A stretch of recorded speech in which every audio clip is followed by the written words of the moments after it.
Cursed Hollow, map number 1, team against the Hardos. Here we are, the final best of 3 of the day.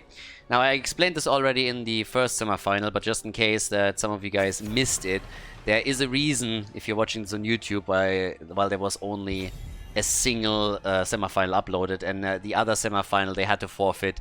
There were problems, one of the players had to go, then one player said they found a sub, then the second player didn't show up, so yeah, it was a little bit unfortunate. One of those shit happen moments. That's pretty much that. So yeah, we currently have Cursed Hollow as our first map in the grand final. Team against the Hardos. The semifinal that we could cast, which was the Hardos against Team Ash, was pretty intense. There were some very nice games there. But now we find ourselves in Cursed Hollow as the opening map for this. And I'm excited.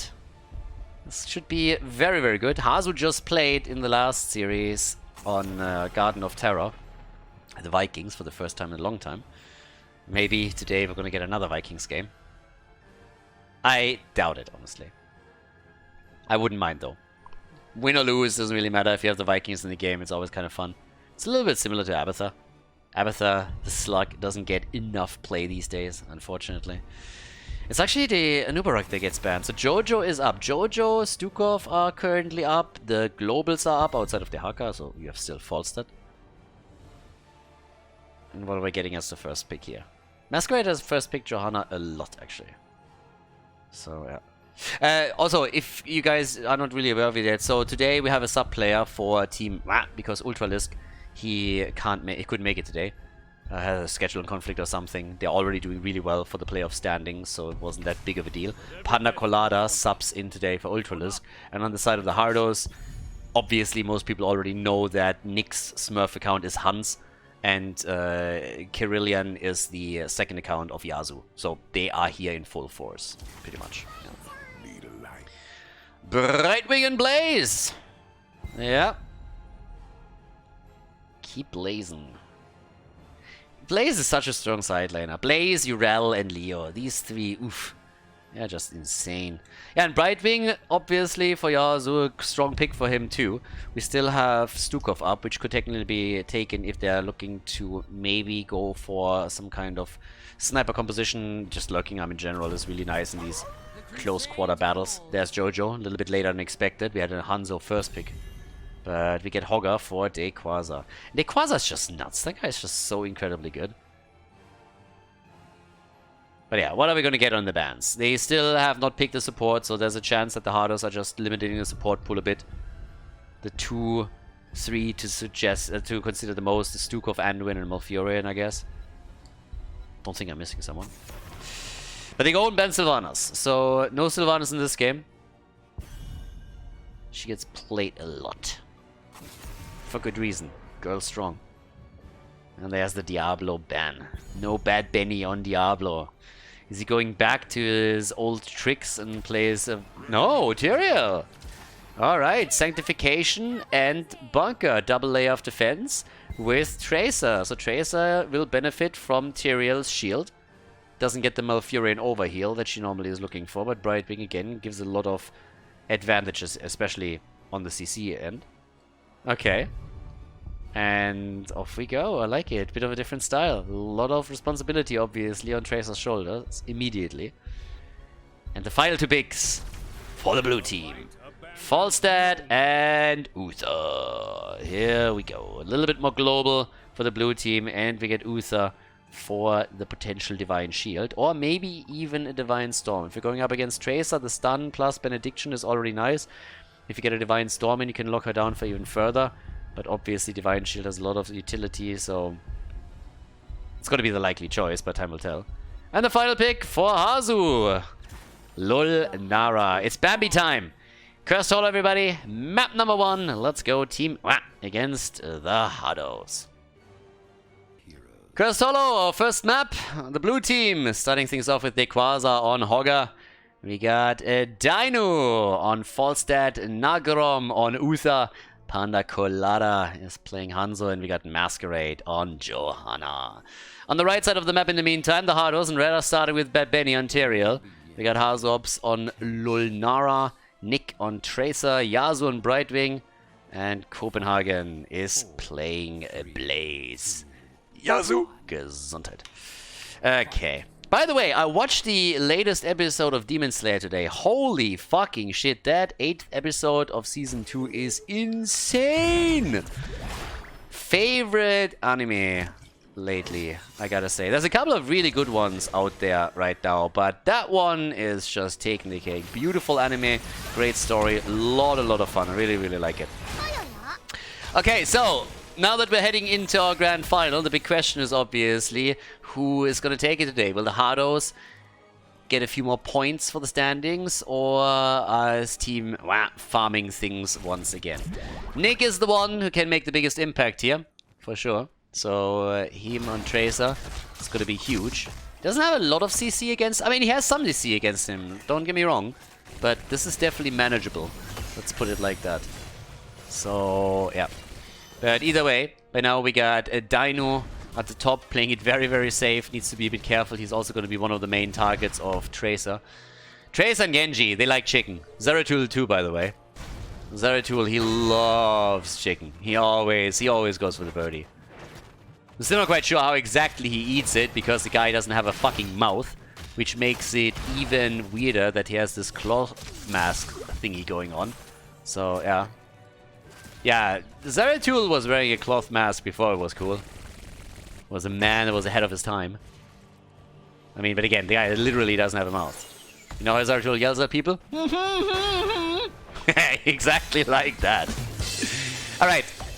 Up at the top, the bird might have been a little bit too antsy. Oh, that's... Oh, my God. That was a pixel perfect escape, wasn't it? I thought it would hit him. I thought the jet propulsion would just hit him right there. But, well, it didn't, so he gets out, but that was still a close call. And now we're having the attack in the middle. Benny a bit low. Yeah, still trying to see if he can maybe follow up with his Eldrunes. So far, that's not the case. Down at the bottom of the map. Oh, dear. Bambi's in trouble. Bambi's in trouble, but he's able to get out. Good for him. Okay, so Hardos is already moving away. We just got a couple of skirmishes between the teams. Nothing too crazy, nothing too fancy. Camps are taken all over the place. And, yeah, here we go. Topside pressure applied by Tequaza. And Brightwing is definitely not enough to deal with those siege giants in a timely fashion. So someone else has to help out. Could be Blaze, who's currently taking a camp. Objective is also being announced. And the blue team is already getting solid damage done here in the middle, as they're taking the wall down. And obviously the same is happening pretty much at the top, because Brightwing is still alone. And Brightwing, as I said, against those siege giants is not really the best to keep those at bay. Now, eventually they're gonna fall, but as you can already tell, that wall has more or less gone down. So now it's up to Nick to try and make a move in the middle of the map. But yeah, it's getting a little bit spicy here. Seems like the Hardos are struggling slightly to get a foothold in this one. Now, we haven't seen a single kill, but on structures, that's definitely true. So Masquerade, he eats the connect as Nick moves in with Tracer again. False stat. Uh-oh, he barreled forward. Baited, baby! Baited! Big bait, but he should be able to get out because Hardos is so low that he just can't follow. So Dino, he barreled forward. Oh, Copenhagen! He's not hitting those today, is he now? That's the second time the Dino got away with false stat here. Masquerade, he channels. He couldn't get the kill there. Level 7 versus level 7. That gives us also the locked and loaded. But yeah, Lulnara, she by now has the choke in pollen. The extra damage over here. And obviously at the bottom of the map, they can still try and make a play for him. But Dino is really, I mean, he's paying attention. He might have been cutting it a bit close on some of these escapes, but the fact of the matter is that he escaped every single time. So now it seems like Hazu got baited out a little bit too much, and Lulnara is dead. And they're going for Brightwing too. The Fruit Fly gets clapped and dies as well. So, easy double kill for Team... And that is them pushing the bot lane, having had great success in the middle and the top. Now they're taking damage in the middle, as currently Blaze and Tyrael are both pressuring through the wall, but still, that allows them to go for an early level 9. And they are also getting a kill on Tracer. So guys, 3 kills to 0 and a second tribute for free, closing in on level 10 too. So they are doing a pretty good job right now. Very, very good job to get an early game advantage now. And they are heavily ahead in experience. I mean, damn. They're already going for the boss. We're 5 minutes in and they're making a move for it. And why wouldn't they? I mean, there's literally nothing that can stop them. They can easily go for a double boss play too. So they burn this down with ease. And they take another camp at the same time. The Hardos have to sit back now because they don't have heroic abilities. So the first boss is taken. And the simple question is, what else are they now going to do? They could technically try and make a double boss play, go to the top and do the same thing once that they see defenders at the bottom of the map. Or they can just try... Oh, Masquerade, alright. So Tracer's throwing the bombs out time and time again. And then is trying to make a bit of a move. Down here, Benny... Yeah, again, they're playing this super safe. Every time they feel, okay, there could be a rotation happening now, they start falling back a little bit so that nobody can really get in from an angle. Sanctification has now been picked up. On top of that, we got the Tribute. They're just letting this one go. But the bottom fort now has fallen, and Falster with the Siege Giants is trying to make a play for the second one. So they are dominating on every single lane, and they're even going for... Now, there's a little bit more of a gutsy play, honestly, because this can backfire very quickly now, so they have to be super careful here. Against Sanctification, you gotta be very, very cautious. The top fort has fallen, so there's the one at the bottom, but that boss sneak was very risky. Now, they fell back once they realized that there would be a play by the red team, and that was important. There's no reason... They are so far ahead, there's absolutely no reason for them to risk it. In a different situation, you might try and play this one out and hope that you win it, go for a bit of a Hail Mary move. But given the fact that they were heavily ahead, there was absolutely no reason to fight this one out. Especially not against Sanctification and Bunker as control tools. So, yeah. So everybody's just heading back for a little bit of extra mana before the next tribute spawns. This is obviously one that the blue team is going to try and fight for. And that would also be a curse against the Hardos. So, here we go. New plays are being made down here already as is. And the bird. The bird's still the word down here. So, Fruit Fly against Birdie. What was for... Oh, Nagrom! Someone just got caught. Good arrow. Divine Shield had to be used too. Yeah, they're going to give this one up. That's 2 ults already out, and their support is low. Yeah, that didn't work at all. They're trying, actually, to play this out. And what? No way. Dino, you little beast. 5 versus 4. They're going to get this. Dino manages to one-on-one Brightwing. Apparently Asa didn't really pay attention there. So now they can try and make the play for the curse. And they should get it. Yeah, Copen interrupts again. Nagrom repositions once more. Falstad is still down at the bottom of the map. Escorts a few more of these camps and minions in, and here's the curse, and now they of course have to defend on every single lane. Team could now try and push past the fort, go for keep already, and let the minions do the work. Nicely done. Masquerade, is he alive? Yes, he is. They saved the day for him. He barely makes it. Good moves by Tracer, but now the top lane is getting attacked here at the bottom of the map. Brightwing is trying to hold it. In the middle, they've taken the fort down. Level 13 talent advantage is an added bonus for the blue team. They're even going for the camp here. They're just everywhere right now. Even if they can't take a keep down, it's totally fine if you're opening up these walls a little bit and play around them. They're trying to make a boss play now too. And Copenhagen, yeah, he's pushing this back. They obviously know what's going on. But as Falstad pushes, as long as the curse is still active, they cannot go and contest this. I really don't think they can, because if they do, they're going to lose the keep. They are trying, and I think it's a mistake. Because if that's the case, then they're going to lose the keep down here. And that's all that the blue team has to do. So they're trying to hold the aggro, which they do. But even if they take the boss, that's a worthy trade. That's totally fine. They needed to go top, they needed to go for, or they wanted to go top and they go for boss, they get it, but they lose the keep at the bottom of the map. That's the result. So we have a keep before the 10-minute mark. If he gets damage in on the core, that would be insane, and he does. There's going to be a little bit of damage on the core, isn't there? He can actually damage it by just a few points. It doesn't even have to be a lot.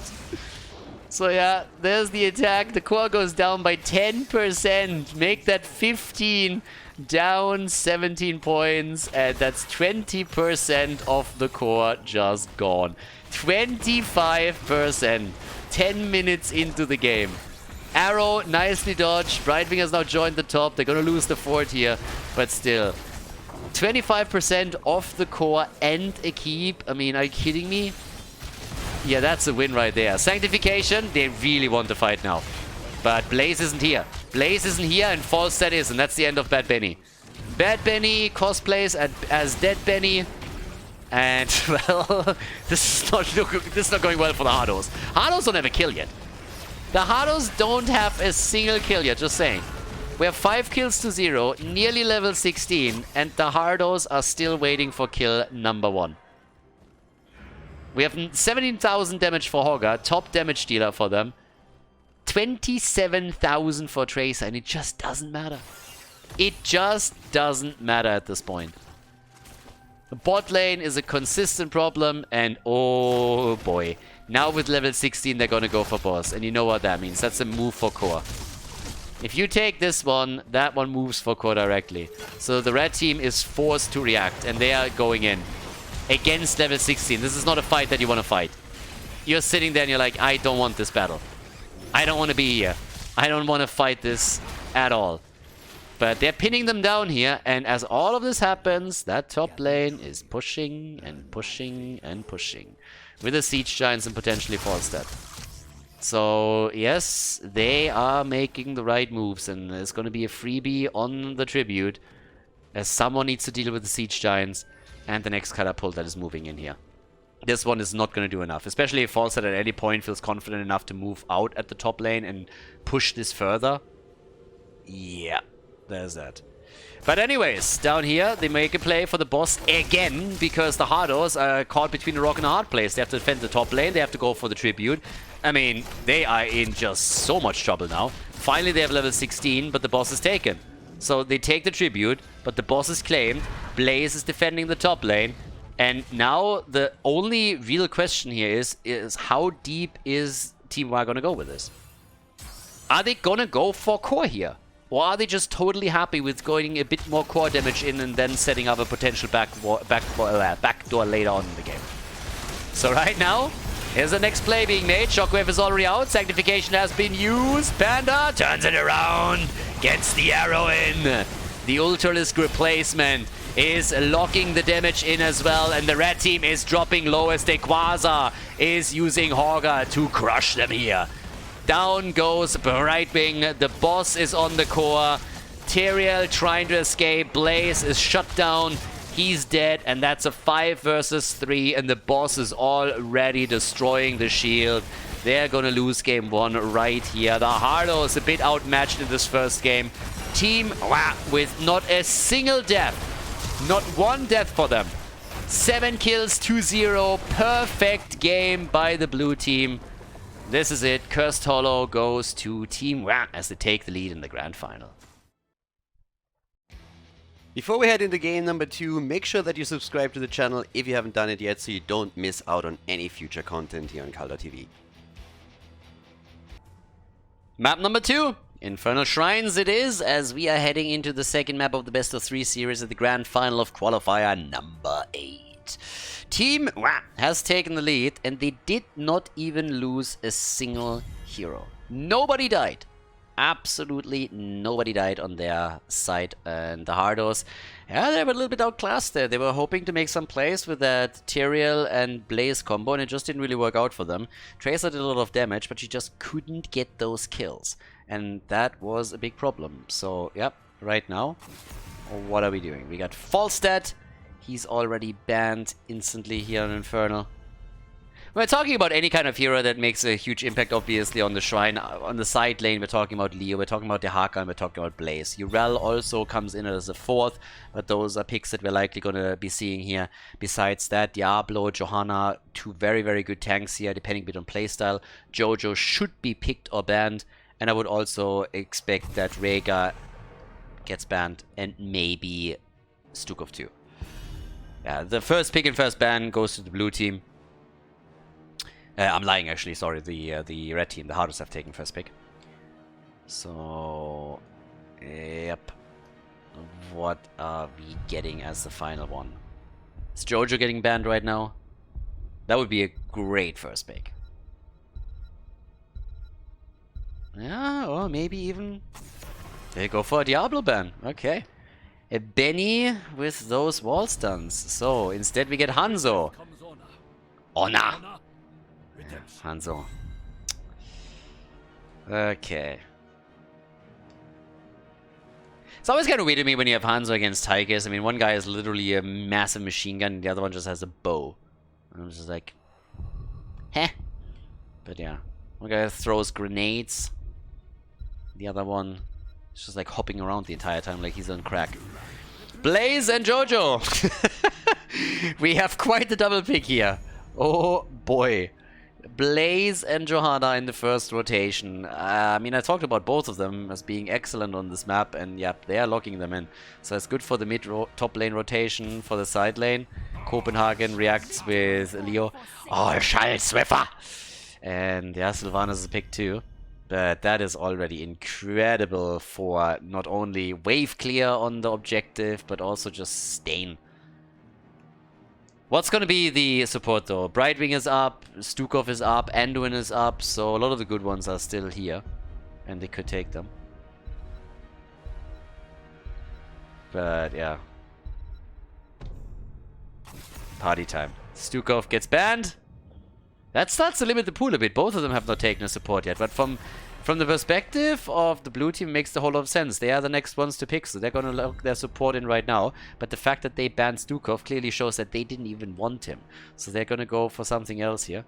Tracer has been banned. They got Kayn and Malfurion are also great on the map because you can control those choke points around the shrines as well with them. So you don't have to go into the usual suspects here, but you could go for either one of those two instead.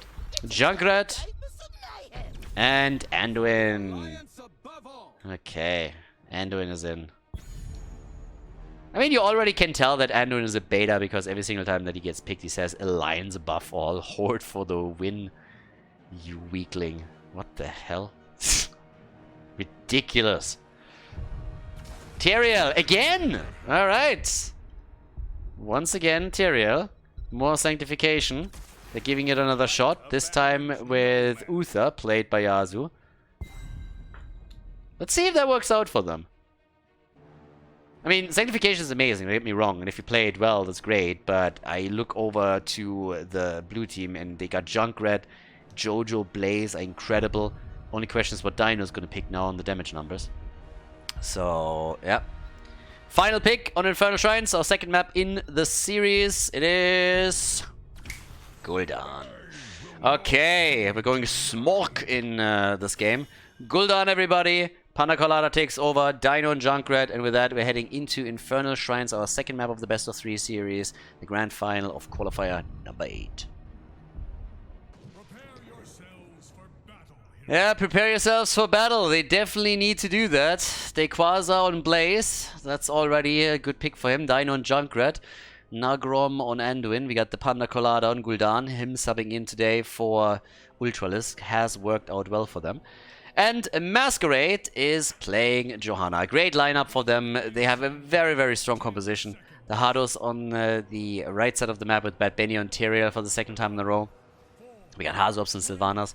Copenhagen on Leoric. Nick on Hanzo. And Yasu is playing Uther. Okay. Time to go all out on this one. Can the Hardos take them down? Can the Hardos make a third map happen in this series? Yes or no? Panda Colada with Gul'dan. He has even more wave clear. Can obviously now try and start stacking his level 1. You always want to have it ready when you get Ruinous Affliction on 16. It's like the latest. Depends a little bit on how many fights we have over the shrines. As usual. Rotation is already there. We get a bit of damage in. Nice. But Benny also is a bit low. And I was trying to go for Anduin right away here. They're poking him nicely. I like that. Guerrilla tactics. From every single angle, they move in with a few hits. And all of a sudden, the blue team is poked down a bit. So that was well done. But yeah, outside of interrupting the rotation between the lanes, we still are going to take a look later on to our one-on-one lane at the top. We got Blaze and Leo fighting it out. The janitor taking out the trash here. Time and time again. Yep. That skin is just so absolutely perfect. Skin is so good. That was fan art, by the way. I think it got dropped either was in beta or shortly after beta. That's when the first picture emerged. I think it was a Chinese Heroes of the Storm fan that made the first drawing there, and Blizzard actually worked on it then and contacted him. I have no idea how the process actually worked, but yeah, now we have the Janitor in the house, and it's one of the best Leoric skins for sure. Rumor always was that the Janitor was released because Blizzard needed the Janitor's closet for the rest of the Heroes of the Storm development after HCC got canned. Those rumors are of course fake news, it's all lies!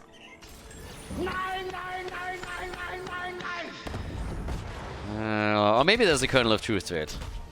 I mean, the two Heroes of the Storm developers that still are working on the game. Working. They need to sit somewhere, right? 4 is on the board. Level 4 talents are in. Off we go. We got our Holy Fire. You know, Anduin, you see, you look at Anduin, you look at Uther, and who is representing that spirit a little bit better? With Uther, I at least buy those talent names. Holy Fire, you know, that's something. I expect it with Uther. Uther is one of those guys, he's like a little bit grumpy, he always looks a little bit mean, so I can totally tell. Anduin, I just don't believe that crap. Anduin is just too much of a crybaby. So, yeah. But I mean, either way, now we got our next camps taken, and this is where the party really starts. We're working on level 7 for the first objective, and the teams now have to decide if they want to fight it out, yes or no. Spray game is on point. Masquerade apparently a little bit bored with the early game. It's just like, alright, let's hit some sprays, baby. But both teams are now working on level 7, while simultaneously we're seeing the first play made for a Punisher. And it is an Arcane Punisher. So we got an Arcane Punisher coming up as the first one. It could already do some serious damage to the wall and maybe even fort. Yeah, level 7 is inching closer. And we have a fairly even split in minion points towards objective number 1 between the two teams. But the blue one team is starting to pull ahead a bit. And of course they got a lot of wave clear here. They have Gul'dan, they have Jojo, they have Blaze. All of them can really get some AoE out. But there's the early level 7 talent for the Hardos, so they have the upper hand for the next few seconds, and they use it to establish a position on the shrine. And pull ahead, and likely take the objective now. But there's at least a kill against Tyrael, so Benny is down, but the objective gets claimed, the Arcane Punisher's in. They won't be able to push too aggressively because they are lacking their main tank. But again, they will do enough damage here. So the bait over the wall happens. Sylvanas is of course making this push even more dangerous. But yeah, they're baiting this in. And I just have to say it again, guys, if you're playing in, I don't know, Wood League, Plastic League, if you're playing in Heroes Lounge or one of the lower divisions, always bait these objectives over the wall. Never stay in front of the wall. If that jump gets triggered before the wall, you're going to suffer so much more damage. Always bait them over. Yeah. But either way, we got 1 kill to 0. It's the only one thus far. We took Tyrael down. And now it's time for the camps here. Again. Oh, that was a good connect. Yeah, those were nice stacks for Gul'dan. But then again, he also eats a lot of damage for it. So they were totally willing to pushing in. And Panda Colada, I mean, no fucks given, my friend. He's just sitting there, is like, alright, let's go, boys. And they are killing them. They are honestly getting the kills. It's actually insane. B-step, baby. Here we go. Dino with a full-on B-step, and down goes Uther. That was nicely done. But it's a bit incredible that there's no one that died on the blue team side, especially since Gul'dan in particular was so low earlier. But they make the kills happen, and now they're heavily ahead. That of course means that a level 10 is soon going to be there for them too. And yep, 3 kills to 0 already.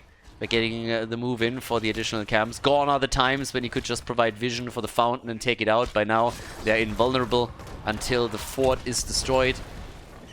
Pretty much Blizzard is getting the actual Heroes of the Storm games closer and closer to what's happening in ARAMs. In brawls. But no, to be fair, I actually like that change.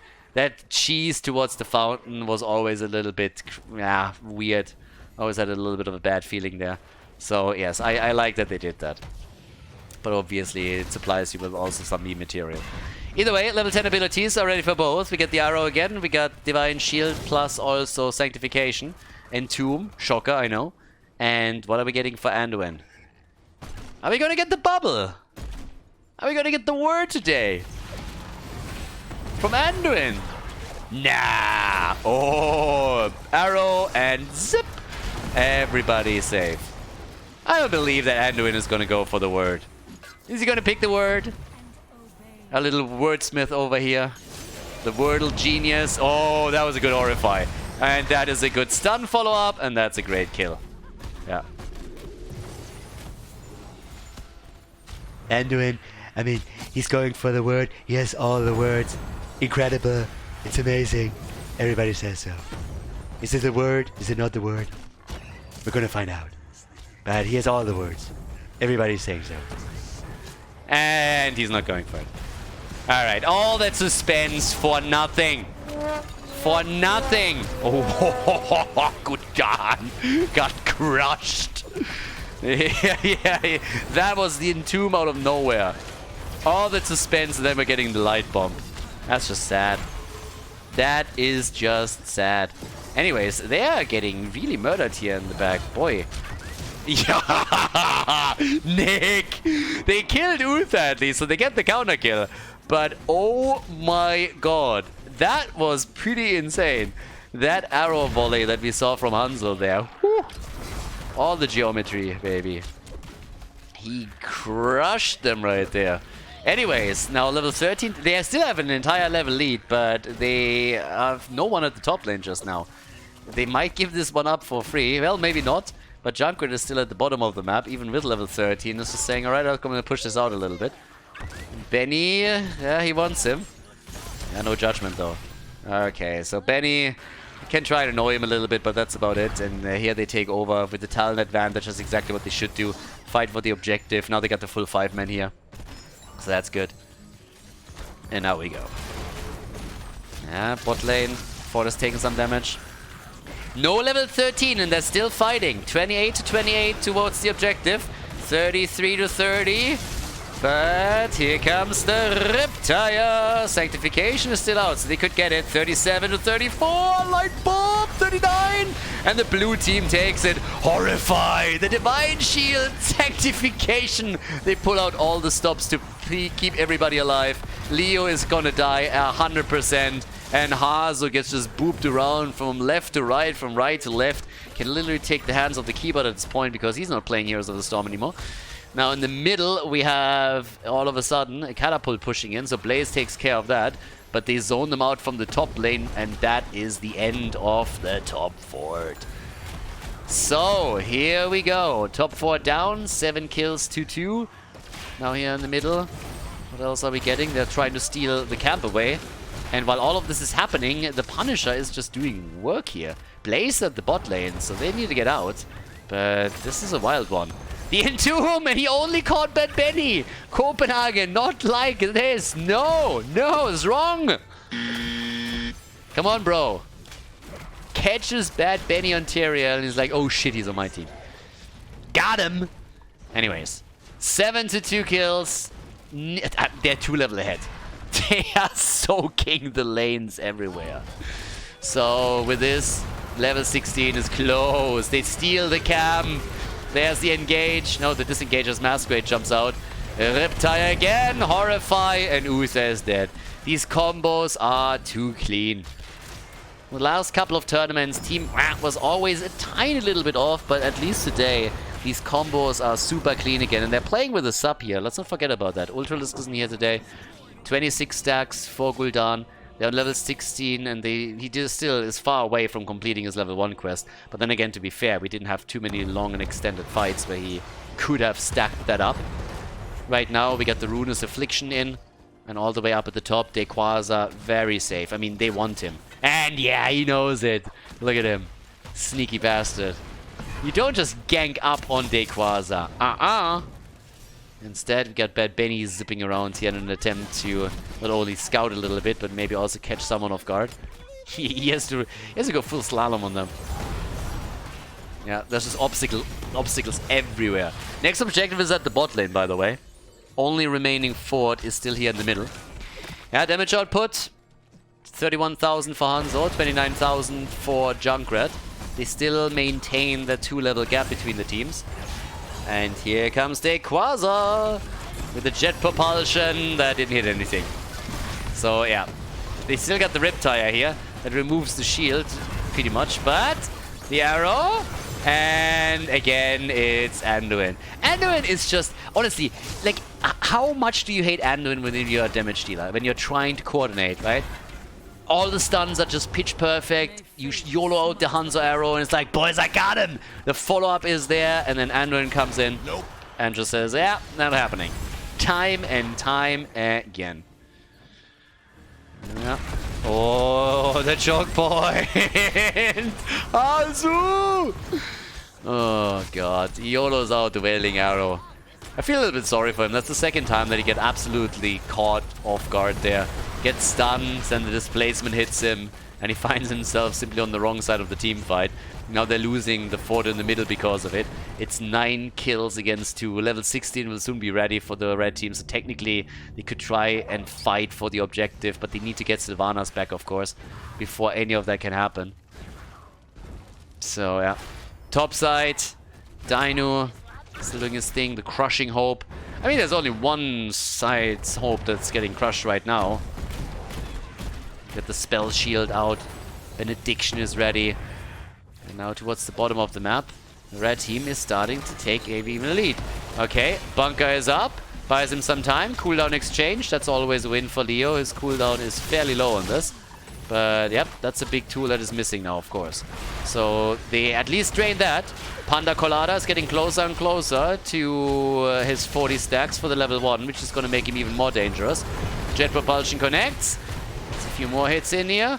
Yeah, 18 to 13 stacks towards the objective, but keep that combo between Blaze and Jojo in mind. That's a lot of AoE. They're getting poked down slowly, though. On top side, there's still a camp that is now pushing towards the keep, so someone has to deal with that eventually. Arrow comes in, hits, and it's again Anduin, saving the day for the front line. The Quasar in the back, ooh, and there's a kill. Blaze goes down, this time Hazu turned it, dropped the arrow on Blaze, and that's the kill. Divine Shield on Leo, no trade value has been had here. Frozen Punisher, and seems like Jojo makes it out at least. Jojo escapes. But up at the top, the keep is in trouble, and they're not even... Yeah, they're sending Leo back. I'm not sure if he can save it. I don't think so. I mean, Junkrat is going to finish the job. He actually gets it. He actually is able to save it, isn't he? He's still poking. He's still poking. The bottom fort is falling. That's 100% certain. Half a level to level 20, and Leo was in time. Not bad. Leo was in time, made it happen. The push at the bot lane continues. Junkrat did not finish off the top keep, but they can still do that later, at least you would assume so.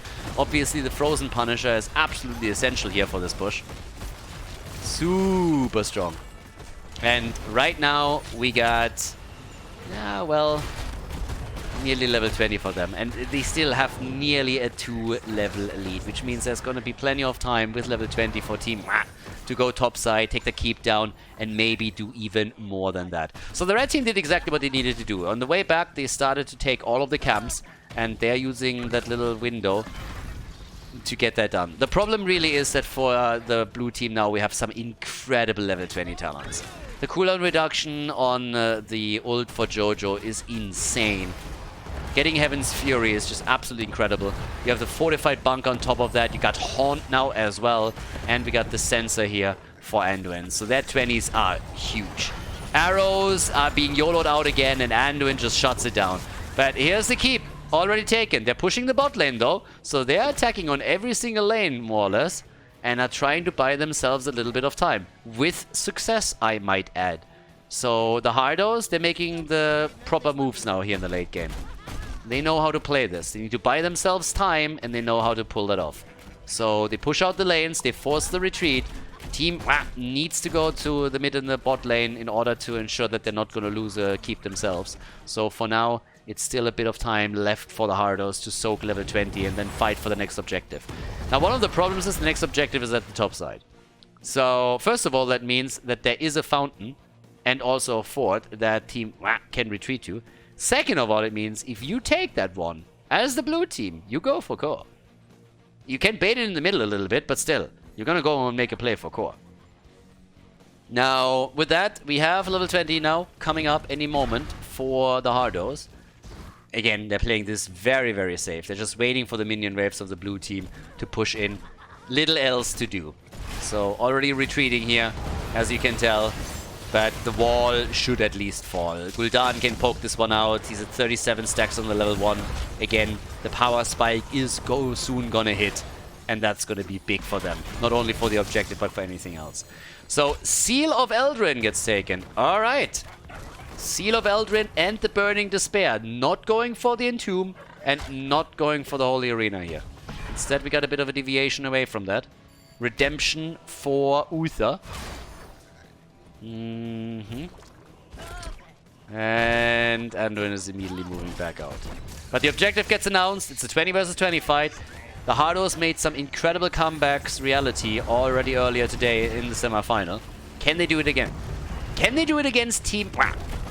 That's the big question now. They take their camp. What it's worth. I mean, again, it's a top shrine, so camp is gonna travel through that lane. But let's see who claims this one. This could decide the game. If the blue team claims it, it very likely will decide the game. The power spike isn't really here yet for Gul'dan, but he's going to get the stacks in this battle, I would assume. He's at 38. He needs 2 more, and then he's good to go. Level 20 talents are huge for the blue team. They definitely are. Don't get me wrong, the Hardos have some really nice tools as well, but still. That ult on Jojo is going to be real nasty to deal with. Already, Dino poking the backline. Quest completed for Gul'dan. The lead on the objective for the red team, though. Dino has to jump out and does it immediately. Gul'dan can try and carpet the floor a little bit with all of the 8OE that he brings to the table now. And Masquerade is already moving out, but there's the Tomb, the follow-up, and immediately Anduin with the double pull. Double pull by Anduin. Don't need the Buried Alive if you have Sylvanas with a quick follow-up on any Entomb that Copenhagen throws out. They're trying to go for Hanzo, and Boy gets the Divine Shield. The Punisher is taken. The red team has the Punisher, but they might lose their heroes now. Punisher's on the left side. How do they play this out? The fight might not be over yet. Nobody died so far. All the ults have been used. Nobody died. They're caught on the right side. The fight continues, everybody. Sylvanas is trying to move in here as well. Everybody is looking for a good engage. Riptide is out once more, gets caught. They're going for Uther, and he's dead. But he still has redemption. He still has redemption. And again, the jump of Jojo. 20-second cooldown right now. Punisher is left alone at the top and is going to destroy the fort. But Nogrom is eliminated. And there's the second Entomb of this fight. And that's the end of Gul'dan. The Hardos! The Hardos! They do it again, don't they? Can they turn the game around again? And the third jump of Jojo as Masquerade is able to escape, but they're not gonna stop at this keep. They are not. They're gonna go for core. Top side. Here comes the Punisher. This one is not gonna drop the keep anytime soon, but down here they destroy the inner structure, and now they make the play for core. Arrow is connected, and that's the end of Dino. The core is getting attacked, and the Hardos are turning it around. They did it in the semi-final. They're doing it again in the grand final. They're locking in a victory on Infernal Shrines and force the third map of this series. Nicely done, the red team with the W on Infernal Shrines.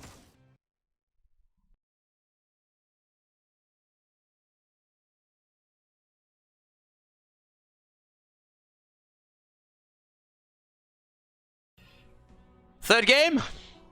Didn't really think we would be here, but well, the Hardos with a big comeback on the second map on Infernal Shrines. Impressive. Now we're heading into Tomb of the Spider Queen as our third and final map in the grand final of the qualifier. And the blue team probably didn't really think they would have to play this one out with the full distance either. They had a very solid mid-game, and towards the end, it was just a team fight and that endless chase where the Hardos were able to take it. We saw most of the heroes got off 2 ults in that fight. That's how long it went. So now we got the Tracer banned again, so they don't want to go up against Dino. Lucy is also banned. Obviously, we're waiting for our supports and also for Jojo to be addressed in some way, shape, or form. But the second time that Tyrael was played, it finally worked. It finally did. Okay. But yeah.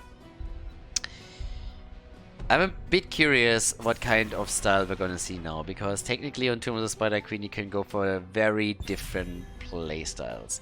Diablo as a tank maybe for Bad Benny, last time he was even banned out. There's a chance that we're gonna see some kind of variant play again, with a bit of a Stukov follow-up, trying to snipe a few heroes, so that would be kinda nice.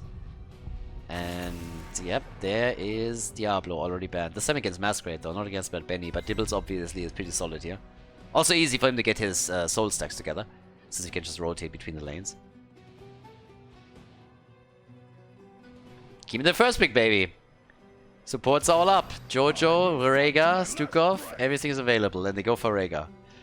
Rhaegar. Okay. We get the doggy. And there's Jojo. Give me Jojo plays. Like, make it, just twist it, just flip it around. Flip the draft from the last game around, at least the beginning. Wouldn't be bad, honestly. But still, they got Johanna. And here's Hanzo. Alright. Hanzo, once again. Nick did some really good work on Hanzo last time. That one kill in the mid lane in particular, where he just absolutely scattered Anduin. That one was great. That one was really good. I mean, just point blank hitting every single one and dropping him. Vala, my girl! We get Vala! Nice! And then, of course, immediately the question, do we get a double support? So, do you ban Uther? Nope, they ban Tyrael. Yeah, with Blaze, Tyrael, that would have been really good too. With Vala, you're always asking the question, is it going to be a double support auto attack style, yes or no? And we've seen a lot more multi-shot and also arrows depending on the map just lately, but then again, if I'm not mistaken, just recently on the 7th qualifier, we had also Vala with a normal auto attack build. So yeah, there's that. And well, Nuburak, he gets banned. He's out. Yeah, Jojo can be played as a side laner. That's something that a lot of people have still not realized. And every single time that we're gonna get these Johanna as a side laner builds and then a main tank, people are totally confused, especially in the live chat. But now there's Ana and we get Yrel. Alright, so we have our side laner, we got Ana, we can follow it up with the mage. Maybe a bit of a nano boost here. Hazu still has to pick. And what are we getting for Panda Colada? And what is Masquerade playing now? Are they playing a double support style? Yes or no? That's the question. It has fallen off a little bit. It's not really picked up as much anymore. But with Uther, you could again double as a main tank and support, but they go for Stitches. Masquerade likes the Stitches on Tomb of the Spider Queen, and this is no surprise. Oh no, sorry, no exception. Junkrat. So we could even see a flip. Likely a multi-shot build for Vala. But again, she's gonna do work. She's gonna do some work. And Hazu is the last one has to pick. So likely we're gonna see a mage here, so that Ana can come in and also drop some good old nano boosts on them. But yeah, Tomb of Spider Queen, third map, and we get Sylvanas. Yeah, boosted Sylvanas are not too bad. So let's go straight in. Game number 3. The conclusion, everybody. Team against the Hardos. Who wins the grand final? Let's find out. Left side of the map, Dequaza playing Blaze. We have Dino on Vala, Nagrom on Rhaegar, and Panda Colada with Junkrat as Masquerade is playing once against Stitches. To the right side of the map, the Hardos with Bad Benny on Jojo. We got Copenhagen on Yrel, Hazu Ops on Sylvanas, Nick on Hanzo, and Yazu is playing Ana. Here we go. And it is an auto attack style, indeed. So, here we are, Creed of the Hunter. This is it, everybody. Creed of the Hunter, auto attack with a single support, no Uther, double support, main tank variation. Let's get the party started. Let's see if we can stay alive. The Gambit component of the talent is obviously highly important. So the big question is, can he keep Vala alive, yes or no? Honestly, even a death or two are not really that bad if you're stacking properly.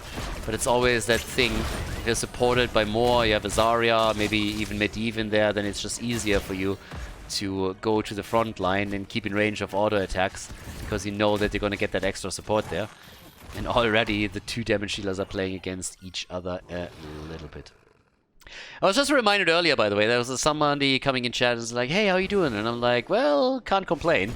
And I thought about it and was like, wait a second, I'm German. I can always complain. And complaining is something that we can do. And that reminded me, like, my dream for retirement is honestly to just at some point get myself an apartment in the city. It has to be like in the inner city, right? Maybe somewhere where there's like a lot of shops, like I don't really care. And then get an apartment on like the 3rd floor. It has to be at least the 3rd floor. And I'm gonna sit there, you know, like in old age. I'm gonna sit at the window, get some snacks at the side, maybe a beer or two, it doesn't really matter. And I'm just gonna bitch at people that walk by all day long. It's gonna be fucking fantastic. I'm gonna just be sitting there nagging people. It's gonna be so good, you know, like, back in my day, we would not call this music. And just be super annoying to like the kids that walk around there. It's just like, oh, it's gonna be great. It's like, don't you have any manners? That's the reason why you have to be on the 3rd floor at least. You need to make sure that they can't throw shit at you. If you're on the 2nd floor, then you are fucked. You're just fucked. Because they can hit you with all kinds of crap. But if you're on the 3rd, 4th floor, that makes it much better. It's gonna be glorious, honestly. Yeah, life goals right there. Life goals. Oh, that would be so good. Just snacking a little bit the entire time. Whew. Just gotta be a little bit careful when at some point you're going out to buy stuff. You need to be some way, you know, way. Oh, well, maybe at that point you just get delivery, you know. There's that, but yeah. Oh, it's gonna be great. Looking forward to it. Anyways, so right now we got another hook, and this time, yeah, Anna, if she gets hooked, then she is just down. So that was an easy kill right there. But there might be a counter kill on the horizon for the red team as they're going for the close. Oh! 10 HP! Not even close, baby! Not even close. Brilliant. But yeah, 25 stacks for Vala, so she's getting a bit closer to getting her first quest reward here. The game so far has been going pretty well for Team Ma. They're still early on in it, but they're in it to win it. 27 and Masquerade throwing those hooks out. I still don't like him for that shitty skin. That skin is just garbage. It is just absolute garbage. Even the Overwatch skin is better than that. I know, he at least has the synergy with his color scheme, with the mount, but that doesn't cut it. Like, that doesn't cut it. I wouldn't even give this skin a 6.5 out of 10. There's no comeback potential here. So, yeah, it's just... When we ask Dr. Sheep what he thinks about it, the answer is clear. It's bad. Bad. So yeah, always glad to have that expertise. Oh, the displacement in this game, by the way, is a little bit unreal. You got the hooks, you got the mines, that Benny is experiencing all of it. Another hook, but they go for Dino, and he gets out. Alright, good for him. Dino gets out, doesn't die, keeps his gambit stacks up for the extra. That's auto attack speed, by the way. And there's your early level 7. So, yeah, shut down, sleeping on the job. He's gonna get fired for sure. And by now we also have the hot pursuit. Okay, so level 7 on both sides. Dino still working on these auto attacks. Waiting for the big team fights, of course. We got Jojo with a conviction, trying to move in a little bit faster and make some moves here for the engage and disengage. But what else are we gonna get now? We need some hooks, we need some fights. Hook, yeah, but not quite like that. The Tenderizer on level 4. Dino keeping his hatred stacks up. Yeah, still trying. And gets it. Alright, so Hazu. Look at Dino. Look at Dino. The fuck? What the fuck? I think he was waiting for Masquerade to drop the helping hand there, but I'm not so sure on this one. He got the kill, but he lost the Gambit stack, so that was a little bit too trollolololololol for me. Yeah, getting the... If that's not a level 1... If he has a different level 1 tile, I don't care. Then, yes, of course, you're killing a couple of gems and stuff. But going in like this and just YOLOing, that was a bit nuts. You're not playing Genji, bro. You're playing Vala. A little bit more respect for my girl. So yeah, Vala is down. But that's a Gambit stack removed. Gets a few hits in, but I don't think that was worth. Hansa gets attacked too and dropped down to 50%. Red team is the first one to get the web weavers in. Dino already brutalized the one at the top, and they did a good defense in the middle. I'm gonna say this is a fantastic defense. This is amazing. I like it. 2 kills to 1. Okay. Still ahead in experience, even after the objective. Not bad, not bad.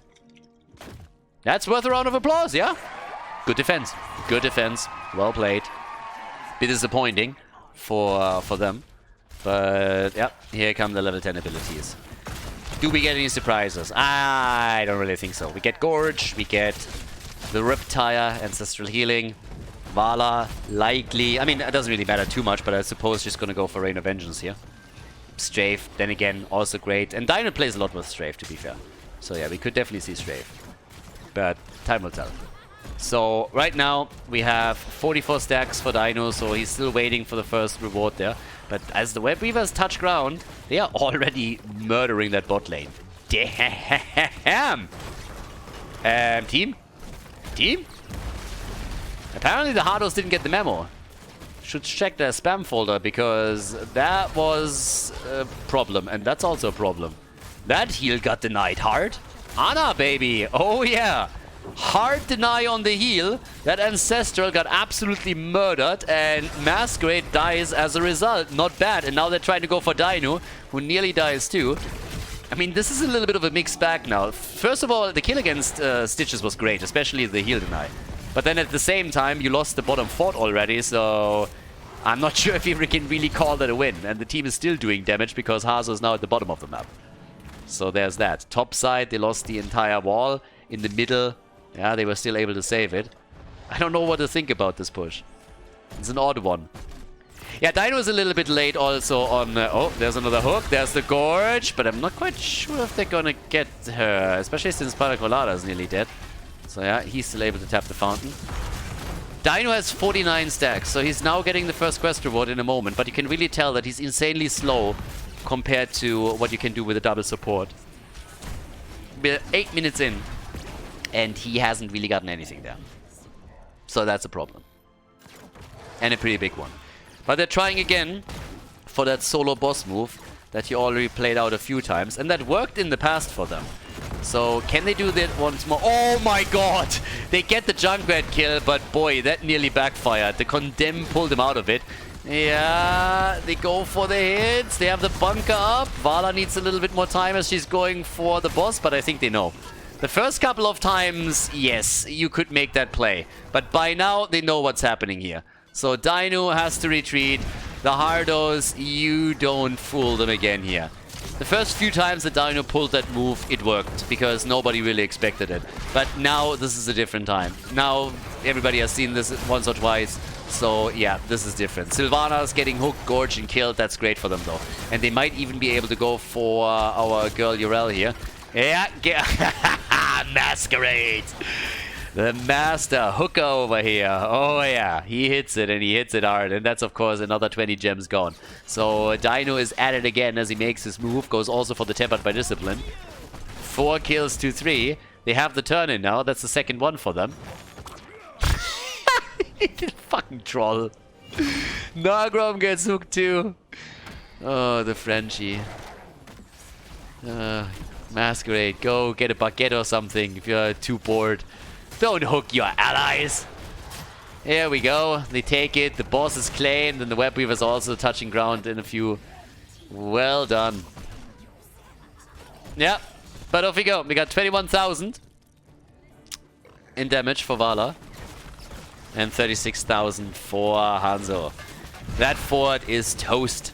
What else can they do, though? 21,000 damage for Vala. Far from being top. Okay, there. Can they get a follow-up on Hanzo? Yeah, I'd say so. 14 gems are gone. Uh-oh, uh-oh. Team. No! Oh my god. That is rough. Guys, they just lost a huge chunk of gems. And they lost 2 heroes that which makes it nearly impossible to defend the top. All the other Web Weavers have been defeated, but they're losing a keep now. 10 minutes in, that keep is gone. They can even get some core damage, maybe. Wow, that one hurt. Dino is at 88 stacks now, so he's really started to ramp it up here. Can they end? Rega is down, alright. Rhaegar is dead. They're definitely YOLOing. I don't think they they can. They are going to. Bala is down. They're getting wiped here. Can the boss end? 6% and 1. It's over. Stitches finishes. Team wins the tournament. GG.